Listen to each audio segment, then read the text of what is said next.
Bonjour à toutes, bonjour à tous.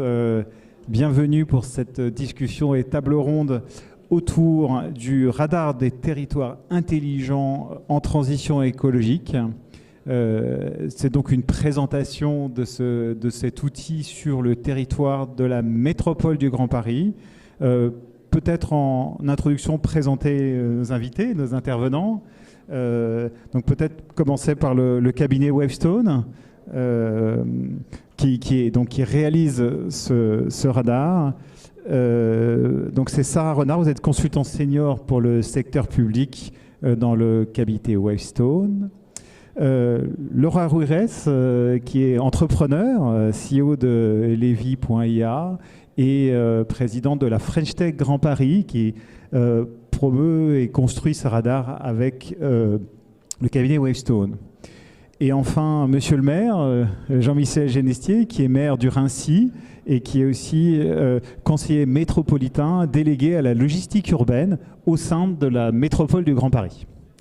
Et donc merci à tous les trois d'être là. Comme vous le savez, peut-être en introduction, donc le salon Innopolis, c'est le lieu où on essaye de réfléchir aux grands enjeux de la ville de demain. Les villes, c'est plus de 70% des émissions de gaz à effet de serre dans le monde. Et donc, toutes les villes sont confrontées aujourd'hui à des enjeux de transition parfaitement majeurs, à la fois des transitions pour baisser les émissions au sens large, et aussi pour s'adapter au changement climatique. Et évidemment, ces changements, ces transitions aussi ont une dimension sociale très importante. Il faut être capable d'impliquer et que cette transition se fasse pour l'ensemble des habitants. Et donc ce sont des enjeux extrêmement complexes. Et la place de l'innovation dans cette dynamique, eh bien, c'est ce que le radar souhaite examiner. C'est comment les acteurs innovants et les entrepreneurs, tous ceux qui font l'écosystème de l'innovation, les startups, eh bien, peuvent permettre d'apporter des solutions et de tester des nouvelles manières de faire. Des manières de fabriquer la ville, des manières de vivre dans la ville, de se déplacer dans la ville, de déplacer des marchandises dans la ville. Et finalement, c'est l'ensemble de ces sujets qu'on va regarder. Peut-être pour commencer, on pourrait... Sarah Renard va parler du radar, de ce projet. Voilà, simplement, présentez-le. En quoi consiste-t-il? Quelle est la méthodologie? Comment vous êtes pris pour réaliser ce radar, encore une fois, en partenariat avec la French Tech Grand Paris?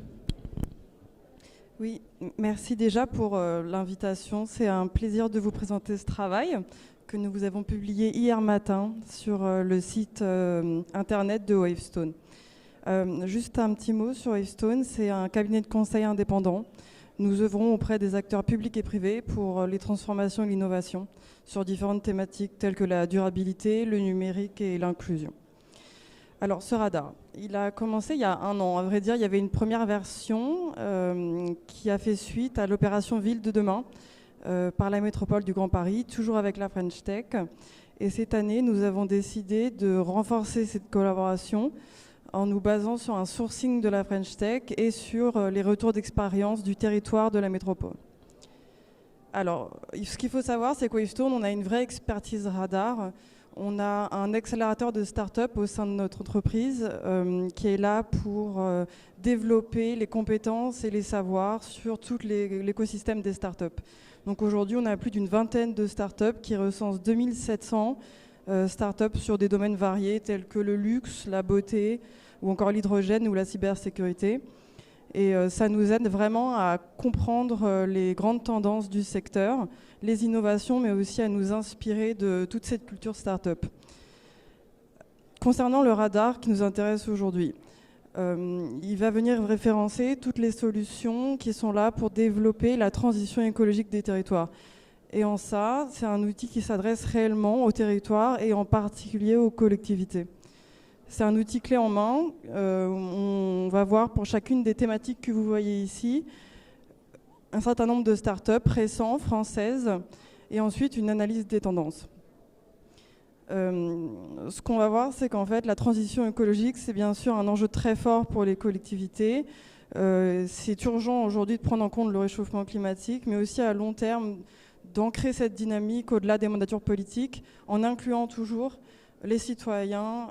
C'est pour ça qu'on a notamment une thématique inclusion sociale. Voilà pour peut-être en termes de méthode, donc vous avez fait un sourcing grâce à la French Tech Grand Paris qui fédère l'écosystème sur le territoire. Et ensuite, comment vous avez segmenté et travaillé pour faire remonter les données et faire cette cartographie? Alors effectivement, le sourcing était très riche. Nous, on a une méthode assez simple, c'est qu'en fait, on sait que c'est pas exhaustif, mais on tient quand même à avoir des startups qui sont récentes, françaises. Donc là est la sélection déjà. Et ensuite, on a un pool de consultants. Alors là, il y avait quand même une dizaine de consultants dans les practices variées de notre cabinet qui vont venir aller voir chacune des startups référencées et à partir de là, en tirer des tendances sur le secteur. Voilà. Merci beaucoup. Peut-être une des caractéristiques, me semble-t-il, de cette innovation urbaine, elle est extrêmement complexe parce que finalement, elle peut être portée par des entrepreneurs, par des startups, mais elle doit impliquer les décideurs publics, en particulier les élus, les maires, mais aussi les citoyens, les entreprises et les usagers de la ville. Et donc, j'avais envie un petit peu de vous interroger sur cette complexité. Peut-être pour commencer, Monsieur le maire, parler rapidement de la métropole du Grand Paris, son rôle dans la transition de cette grande métropole, plus 7 millions d'habitants, et qui est un immense territoire. Donc peut-être pour commencer, les quelques actions ou orientations de la métropole en matière de transition de la ville et de ville de demain. Oui, effectivement, la métropole du Grand Paris s'est engagée dès 2016 dans l'ensemble des transitions, l'ensemble des éléments qui font que la vie de tous les jours de nos habitants, les métropolitains, va changer et a déjà changé depuis cette année 2016. Et il a fallu intervenir en particulier, d'une façon générale et d'une façon particulière, sur la décarbonation. Alors c'est un terme très générique qu'on entend dans la bouche de tous les dirigeants, mais il faut pouvoir le décliner dans la vie de tous les jours. Et comme vous l'avez indiqué, la métropole du Grand Paris, c'est 7,2 millions d'habitants, c'est 131 communes. Et la métropole, sous l'égide de Patrick Ollier, son président, intervient sur l'ensemble des éléments qui vont concourir concrètement à la décarbonation, évidemment sur certaines mobilités, parce qu'il y a des complémentarités aussi avec les autres autorités politiques, on pense en particulier à la région, et puis évidemment la logistique qui est traitée exclusivement par la métropole du Grand Paris. Voilà donc quelques éléments. Nous intervenons sur les rivières, nous intervenons sur le bâti, nous intervenons sur tout ce qui est au-delà de la rivière, la faune, la flore et tout ce qui concourt à faire que la vie soit améliorée. Je pense notamment aux interventions auprès des commerçants. Donc les maires sont des relais sur différents quartiers pour que l'ensemble de cette vie soit améliorée, pour que tous les métropolitains puissent avoir des espaces de respiration qui soient un peu meilleurs. Mais je suis encore resté généraliste et je pense que dans le débat qui va suivre, en tout cas dans l'échange qui va suivre, je pourrais rentrer un peu plus dans les détails. Peut-être en complément, juste un petit point sur, à vos yeux, quelle est la place justement de l'expérimentation, de l'innovation quand on souhaite, on est décideur public, on souhaite transformer le territoire au service des habitants, des usagers, des entreprises, et comment on travaille avec des startups, des entreprises innovantes, et quel rôle ça peut jouer dans une politique publique ? Alors, depuis 2019, nous avons engagé le programme Ville de demain, et en particulier avec la French Tech, et notre rôle, alors c'est un terme qui n'a peut-être pas été engagé jusqu'à présent, dans le cadre de l'innovation, c'est d'être un peu l'agence de voyage à travers l'innovation. La métropole du Grand Paris, c'est vraiment l'agence de voyage à travers l'innovation qui va permettre à toutes et à tous, et en particulier ceux qui ne sont pas au cœur de l'innovation, de comprendre un peu mieux les choses. Et la French Tech a évidemment été un élément moteur, dynamisant pour la métropole et pour tous les acteurs, pour faire qu'on comprenne mieux quels sont les acteurs, et en particulier les startups, qui interviennent sur les questions d'innovation. Et donc la ville de demain, c'est un élément depuis 2019 qui nous a permis d'apprendre et de faire apprendre sur ces questions d'innovation. Peut-être en complément, on peut prendre le point de vue complémentaire des entrepreneurs et des startups. Donc peut-être, Lara, du côté de l'écosystème du Grand Paris, hein, des startups, mais aussi de tous ceux qui font l'écosystème, des investisseurs, des accélérateurs, etc. J'ai envie de dire deux questions. Une première pour commencer, quelle est la place de ce sujet? C'est un marché gigantesque. Hein, et quelle est la place dans le désir des entrepreneurs de cet écosystème du Grand Paris? Quelle est la force de frappe, j'ai envie de dire, de l'écosystème? Et ensuite, dans un deuxième temps, j'ai envie de poser la question comment on aborde l'innovation dans ce sujet quand on est un entrepreneur. Mais peut-être d'abord la place de la ville de demain dans l'écosystème. Oui, alors en effet, la French Tech Grand Paris, c'est 8000 startups à peu près, 300 fonds d'investissement, des accélérateurs, des incubateurs, des grands groupes et plein de parties prenantes. Et évidemment, dans ce tissu-là, on a pas mal de startups qui sont en lien sur les sujets de la ville de demain. Elles l'ont bien compris, il y a énormément de choses à faire. Maintenant, la réalité, et peut-être que je peux rejoindre tes deux questions, c'est que la réalité d'un entrepreneur qui monte une boîte sur le sujet de la Smart City, comme on dit dans notre jargon, ville de demain en français, la réalité, c'est en fait, il faut vendre aux collectivités. Et un entrepreneur, il ne sait pas vendre à une collectivité, ça s'apprend. Ce n'est pas un réseau naturel et ce n'est pas une rencontre évidente. On ne va pas tomber sur des collectivités en allant au France Digital Day, par exemple. Et donc, en fait, créer cette rencontre est le job qu'on réalise en partenariat avec la métropole du Grand Paris. Et on pense que c'est fondamental parce qu'en fait, l'entrepreneur de la ville de demain, ce qu'il cherche avant tout, c'est déployer son innovation. Et en réalité, c'est ce qu'il y a de plus important. C'est comme ça qu'on construit une entreprise. Les levées de fonds, certes, mais les contrats d'abord. Et ces contrats-là, notamment avec les collectivités, permettent derrière de pouvoir scaler, passer à l'échelle et déployer son innovation, avoir de la donnée et ensuite l'améliorer. C'est indispensable. Et donc, du coup, ce travail qu'on a pu faire avec la métropole, cette visibilité, de visibiliser ces startups, les identifier, ça c'est ce qu'on a fait l'année d'avant. Le radar avec Webstone permet de mettre encore plus le doigt sur quelles sont les pépites, quelles sont celles qui apportent de la valeur sur les problématiques que vont rencontrer les collectivités.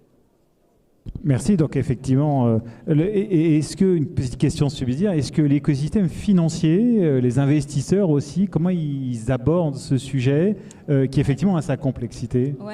Alors ils l'abordent de deux façons. Ils savent que si la start-up réussit à craquer ce sujet, c'est un signal extrêmement valorisant. Donc en fait, c'est très bien vu parce que déjà, c'est pas facile, la vente à des acteurs publics, première chose.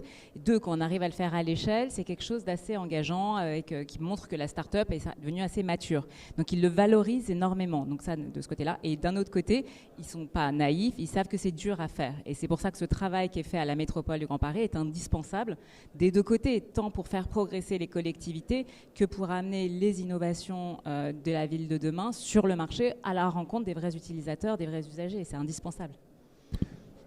Peut-être je vous propose qu'ensuite, puisque c'est la nouveauté de ce radar, c'est aussi le focus sur la question de la logistique urbaine. Monsieur Genestier, vous en parlerez dans une seconde, qui est un enjeu gigantesque, qui est très important, tout autant qu'un très gros marché hein, pour les startups. Donc cette question de la logistique, pour commencer, peut-être Monsieur Genestier nous donner quelques orientations de ce que fait la métropole en la matière et quels sont pour vous, peut-être deuxième question, les enjeux d'innovation, les sujets, comme disait Lara, les sujets un peu à craquer aussi pour essayer de résoudre des problèmes très difficiles et qui touchent le quotidien des habitants et des entreprises. Oui, c'est vrai que la logistique urbaine est un sujet important. C'est la raison pour laquelle nous avons mis en place le pacte logistique métropolitain qui permet sur plusieurs axes d'intervenir pour faciliter, fluidifier les circulations, faire en sorte que tout simplement les métropolitains soient bien nourris, soient abreuvés, soient tout simplement livrés autant que de besoin. Nous avons chaque semaine 4,4 millions de livraisons sur la zone métropolitaine et on voit bien que la thrombose est permanente dans les centres-villes. On pense tout de suite à la ville de Paris, mais les 131 communes de la métropole sont concernées par cela. La congestion est donc un sujet important. Les conflits d'usage, quand on utilise les zones de bus, de vélo ou d'autres, et puis qu'on a des zones qui ne sont pas partagées ou qui sont trop partagées, il y a aussi une source d'innovation et d'action par des startups que l'on peut rencontrer assez souvent. La pollution sonore, la pollution atmosphérique, la sécurité. Alors là, on est sur des sujets plus bateaux, mais qui confèrent un besoin extrêmement important d'avoir de la donnée. Et d'avoir de la donnée, souvent, ce sont des startups spécialisées ou non qui peuvent intervenir sur les collectivités. Et nous avons eu un grand nombre de communes de la métropole qui ont fait intervenir ces startups. Et la métropole a été là aussi pour que nous puissions mettre en réseau l'ensemble des éléments qui ont été souvent innovateurs et qui permettent de mieux circuler. Je vais prendre l'exemple de Neuilly-sur-Seine où une start-up est intervenue pour assurer le comptage des véhicules avec les différentes typologies pour que cette ville puisse déterminer sa voirie future qui était en pleine expansion et modification, mais sur l'ensemble de la collectivité. Lorsqu'on a ce type de sujet, on peut le reprendre et on peut mettre en place des choses. Les axes du pacte métropolitain, c'est aussi faire du report modal, c'est-à-dire faire un peu moins de camions, même beaucoup moins de camions si possible, faire plus de fluvial, faire plus de ferroviaire. Nous avons lancé un appel à manifestation d'intérêt. 21 entreprises ont répondu et l'axe Seine aujourd'hui est en train de se garnir petit à petit. Je vous donne un chiffre que j'ai eu hier. Entre 2022 et 2023, le nombre de conteneurs qui transportent des marchandises sur la Seine a augmenté de 6%. Ça peut vous paraître faible, mais ce sont des conteneurs qui étaient transportés par la route auparavant. Et donc les politiques que nous menons sur l'axe Seine, et en particulier la métropole du Grand Paris, c'est aussi à travers des innovations et des éléments qui sont des éléments de comptage, des éléments de projection et qui sont extrêmement importants. La logistique urbaine, on en parle beaucoup.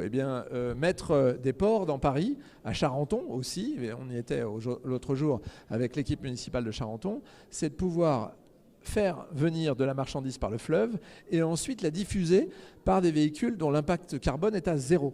Alors on se dit toujours, la cyclo-logistique, c'est-à-dire mettre des marchandises sur un vélo, ça peut faire sourire, ça continue à faire sourire certains, mais on sait que ces vélos à assistance électrique peuvent emporter, leur capacité d'emport est de 200 kg et peuvent être maintenant un peu plus importants. Et de plus en plus, les marchandises vont être transportées comme cela. Et donc le report modal, de la route, une route qui n'est pas complètement vertueuse, qui va le devenir avec l'évolution de la motorisation, fait que nous sommes à l'aune vraiment d'un changement profond dans les comportements et dans les actions en matière de logistique. Je vais vous donner un exemple. On a voulu tester ce que la ville de Paris a pu faire avec une entreprise qui s'appelle Clem, qui permet en fait de positionner des véhicules qui sont des véhicules électriques en autopartage pour les commerçants, pour qu'ils puissent assurer la livraison des marchandises de leurs clients.